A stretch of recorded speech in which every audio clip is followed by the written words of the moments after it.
I'm in a hotel and I'm surprised how they have implemented the robotics in their hotel for saving the green. See, they have written, please close the balcony door. So I'm not able to operate the AC. The AC is powered off. So what I have to do is just I have to go to my balcony and then just simply close it, come back,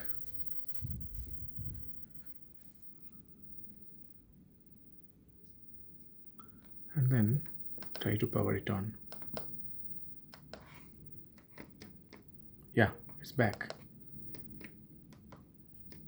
Isn't it cool? Can you tell me how they implemented this? Any idea from robotics? Let me know.